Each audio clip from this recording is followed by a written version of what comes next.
It's incredible news, particularly as it comes in the middle, or in the early stages, should I say, of Ukraine's counteroffensive, which has been beset by problems. But this is a wild card which could change not only the future of the counteroffensive, but in some way the future of the war in Ukraine. Okay, Anthony, just help us understand what has brought us here to Russian officials and the Wagner group bickering to this escalation. Okay, so to step back, yesterday, Prigozhin, the head of the Wagner group, who's been increasingly erratic in his own information campaign and his denouncement of the Russian Minister of Defense, Sergei Shoigu, yesterday made a series of announcements. First of all, he said that the original reasons for the war, for the invasion of Ukraine, had been given falsely to the Russian people. Then he said that his forces had been attacked by Russian military forces under Shoigu, the Minister of Defense, with a missile and rocket attack. He then marched last night, or took with columns, his forces, or many of them, from Ukraine into the Russian city of Rostov-on-Don in the southeast of Russia, which is a main logistics hub and command hub for the Russian operation in Ukraine. Prigozhin says it's not a coup. He hasn't criticized Putin, but he clearly wants Vitaly Gerasimov, the chief general staff, and Sergei Shoigu to not only stand down, I mean, he wants them tried for crimes against soldiers and corruption and the wasting of Russian lives in Ukraine. There's not a sense that he wants to end the war. This is a guy, Prigozhin, who's called the war in Ukraine a holy war, but this is clearly a move to take over the Ministry of Defense structures within Russia. So do you get the sense, Anthony, that this is him seeing an opportunity rather than conviction? I think he realised that he was going to have to sink or swim. There's a number of things that had happened to him and his forces over the last few weeks.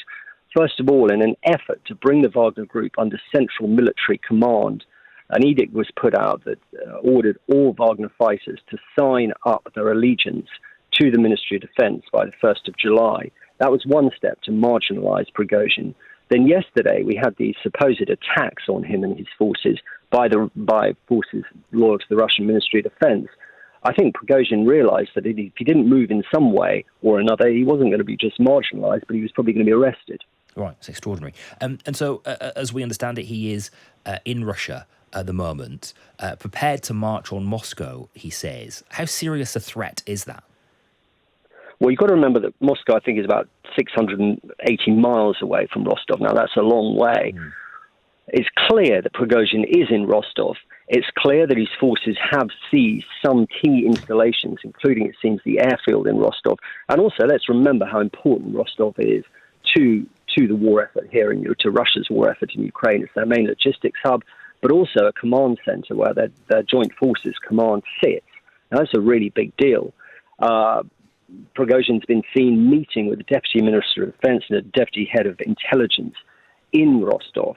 Now, one of the key things is how much support is he going to get within the Russian military, not within Wagner, his own guys seem loyal to him, but within the Russian military itself. How many people are going to support him, and what is Putin going to say when he addresses the nation shortly?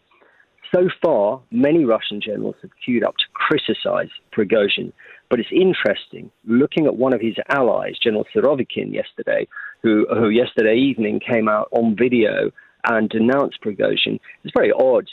Surovikin was sitting at a kind of plain wooden table against a white backdrop, looking quite disheveled. He wasn't, as you would have expected, in his kind of commander's uniform, looking arrogant and making bold statements. He looked rather browbeaten.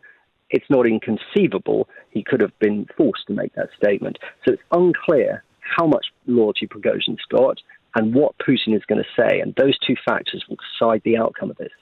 Either way, this couldn't come at a better moment for the Ukrainians. You know, this has been a really difficult counteroffensive for them. Numerically, they don't have the right, ratio of attacking troops against Russian positions. They haven't got the right ratio of artillery. They've suffered heavy casualties. The offensive's been going very slowly. This is a wild card in their favour. No one's sure how this is going to play out, but for sure, It's going to confuse the command and coordination of the Russian military and be a big setback in the short term for the Russians. Just having a look at that video from Surovikin, and he looks rattled, quite frankly, doesn't he? In that video, he does look dishevelled, as you say, Anthony. We'll come to the point on Ukraine again in just a moment, if you will. But just briefly, you talk about Rostov being a really important military position for Russia, and an important part of Russia. What damage can he do from there? Well, you've got that as a logistics hub. Now, that means it's not just, ammunition stockpiles, equipment stockpiles, and communications and all the rest of it, but that's where the main Russian commanders sit to coordinate the war effort in southern Ukraine. Now, that's going to be effectively paralyzed while there's some sort of takeover by Wagner Group there. They've got the airfields, they've got police headquarters, they've got various military headquarters. Prigozhin sitting there calling in a deputy minister of defense. I mean, it's going to effectively, in the short term, paralyze Russia's ability to control its forces in southern Ukraine. It's a very big deal. Right.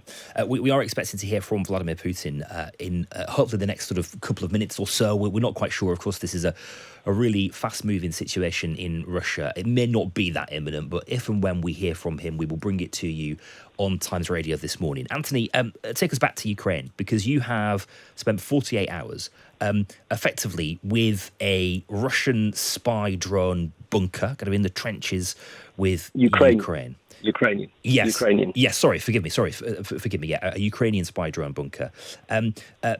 People out there trying to push back the Russians, a part of the Ukrainian counteroffensive. What did you see? So this is very interesting.